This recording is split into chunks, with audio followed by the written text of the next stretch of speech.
Olá, boa noite, todos sejam muito bem-vindos. Vamos dar continuidade ao capítulo 4 do livro O Mestre do Amor. Jesus, o maior exemplo de sabedoria, perseverança e compaixão. Tema: a comovente trajetória em direção ao Calvário. O maior educador do mundo não precisava de aparatos, endereço fixo nem tecnologia para atrair as pessoas. Jesus tocava profundamente a inteligência e a emoção dos que o ouviam. Era a época da Páscoa e milhares das pessoas, vindas de todos os cantos do país, lotavam as hospedarias e não poucas dormiam a um relento. A multidão estava inquieta, esperando amanhecer para vê-lo e ouvi-lo. Mas, para surpresa de todos, Jesus estava naquele momento sendo submetido a um julgamento sumário. Vimos no livro anterior da coleção, O Mestre da Vida, que Jesus foi preso secretamente e julgado na calada da noite. Mateus 26, 31.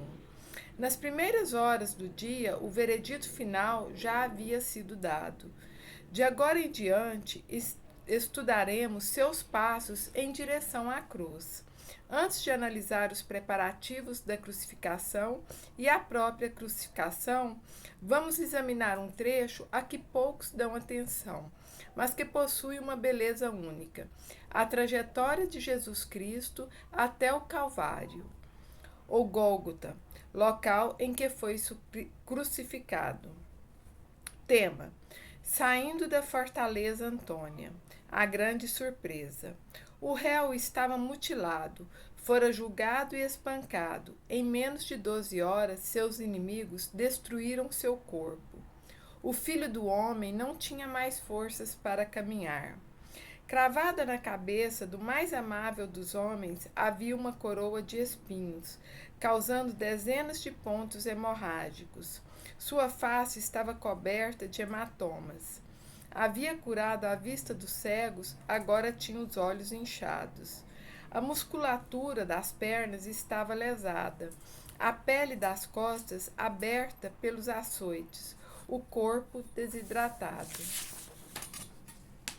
Jesus se encontrava na fortaleza Antônia, casa de Pilatos. Lá fora, uma multidão queria notícias. Desejavam saber o veredito romano.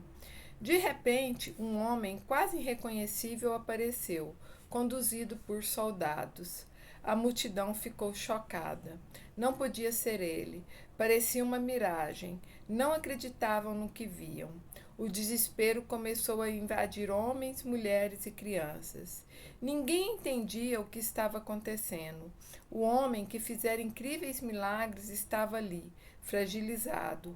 O homem que discursara eloquentemente sobre a vida eterna estava morrendo. Que contraste absurdo! A cena era impressionante. Gritos e choro ecoavam entre as pessoas que o amavam. Os soldados brandavam e usavam a força para que abrissem espaço. Um corredor humano foi sendo formado lentamente para o réu passar.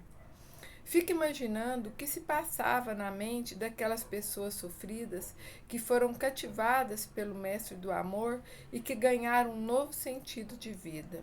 Fico pensando em como elas se sentiram vendo um sonho se converter em pesadelo. Perturbadas, talvez se perguntassem: será que tudo o que ele falou era mentira? Será que a vida eterna sobre a qual tanto discursou não existe? Será que nunca mais encontraremos nossos seres amados que se foram? Se ele é o Filho de Deus, onde está o seu poder?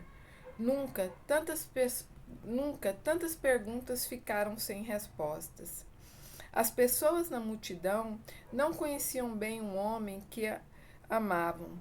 Sabiam que tinham sido cativadas por ele e não conseguiam deixar de segui-lo, mas desconheciam sua estrutura emocional e seu plano transcendental.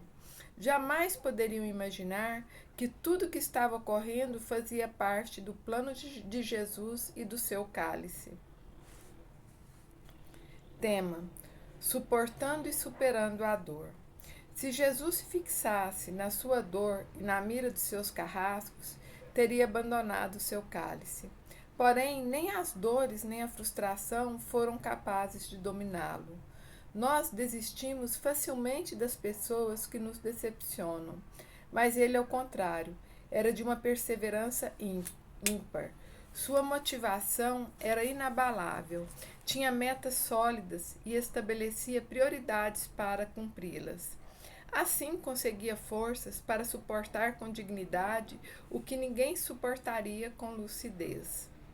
Jesus estava sofrendo, mas não sofria como um miserável ou um infeliz. Em cada momento de dor, entrava num profundo processo de reflexão e diálogo com seu Pai. O mestre da vida caminhava dentro de si mesmo enquanto se dirigia para seu destino final. Conseguia ver as dores por outra perspectiva. Por qual perspectiva vemos nossos sofrimentos cotidianos? Muitos de nós não sabemos suportar as dificuldades inerentes à vida. Elas nos abalam em vez de firmar nossos alicerces, nos paralisam e não nos libertam. Ninguém deve procurar deliberadamente qualquer tipo de dor para lapidar sua personalidade. Devemos ir sempre em direção ao conforto, ao prazer e à tranquilidade. Contudo, mesmo as pessoas mais previdentes não conseguem controlar todas as variáveis da vida. Por isso, pequenas dores e frustrações sempre acompanharão nossa trajetória existencial. A questão toda está no que faremos com elas. Não reaja com medo, não se revolte, não culpe o mundo. Lembre-se de que o Mestre dos Mestres mostrou que a dor pode ser uma excelente ferramenta para aperfeiçoar e fortalecer a alma.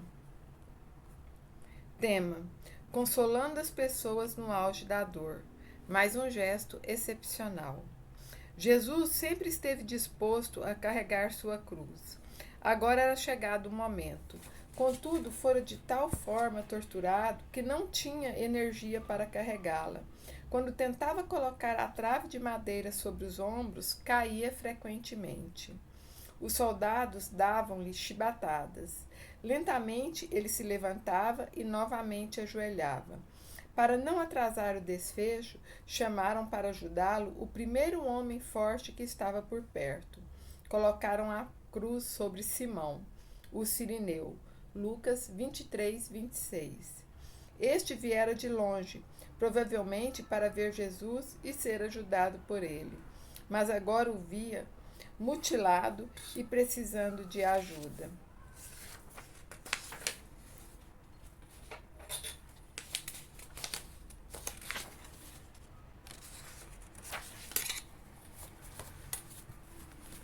Lucas, ator do terceiro evangelho, descreve a cena de madeira eloquente. Diz que as pessoas se assombravam com o espetáculo. Lucas 23, 27. Contemplavam a dor e o drama de Jesus e eram invadidas por tal desespero que batiam no peito inconformadas. O mais eloquente e amável dos homens estava mudo e irreconhecível. Jesus caminhava lentamente. Sua cabeça pendia sobre o peito. Estava sem condições físicas e psíquicas para se preocupar com os outros. Entretanto, ao ouvir os gritos da multidão que o amava, parou e ergueu os olhos. Viu os leprosos e os cegos que curara, as prostitutas que acolhera, inúmeras mães carregando os filhos no colo. Então, quando todos pensavam que ele não tinha mais energia para raciocinar e dizer qualquer palavra, fitou a multidão, se fixou nas mulheres e disse, provavelmente com lágrimas, aspas, filhas de Jerusalém, não choreis por mim, chorai antes por vós e por vossos filhos. Lucas 23, 28. Jesus parecia dizer, aspas, por favor, não chorem por mim. Estou morrendo, não se preocupem comigo. Preocupem-se com vocês mesmas. Vocês já têm problemas demais. Chorem por vocês e seus filhos. Mas o mestre da vida prosseguiu com algo enigmático. Falou que se faziam aquilo com lenho verde, muito pior fariam com lenho seco. Lucas 23, 31. Queria dizer que se os romanos o julgavam de forma tão injusta, o que não poderia fazer aos judeus? Talvez estivesse alertando as mães para os dias terríveis que viriam. Talvez estivesse antevendo a destruição dramática de Jerusalém pelos romanos no ano 70 depois de Cristo. A destruição de Jerusalém foi um dos capítulos mais angustiantes da história da humanidade, e poucos o conhecem. O leitor que desejar saber como essa tragédia se deu, encontrará um relato no apêndice deste livro. Que homem é capaz de, no auge do sofrimento, esquecer a si próprio e se preocupar com os outros? Era ele quem precisava de consolo, não a multidão. Era ele quem precisava estancar o sangue das feridas e aliviar as dores. Uma vez mais, Jesus esqueceu-se de si, voltou-se para as pessoas e procurou consolá-las. Você conhece alguém que tenha sofrido um grave acidente e que, apesar de estar todo ferido, sangrando e morrendo, foi capaz de esquecer a si mesmo para consolar a angústia dos que dele se aproximavam?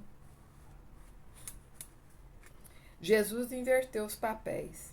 Sua compaixão não tem precedente histórico. Estava ferido e mutilado, mas conseguiu deslocar-se da própria dor para concentrar-se na dor dos outros. Na cruz, ele levara até as últimas consequências sua solidariedade e amor.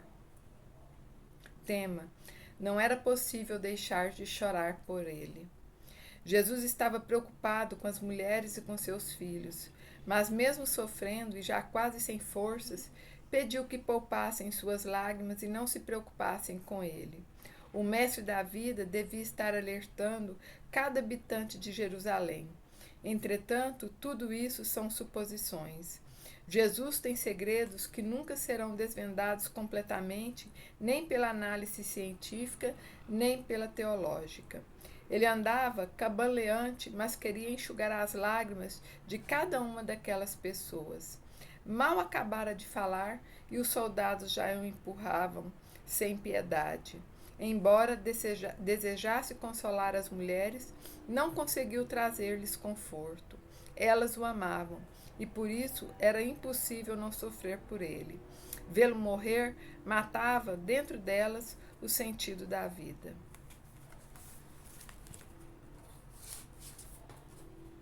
Boa noite, gratidão, boa reflexão.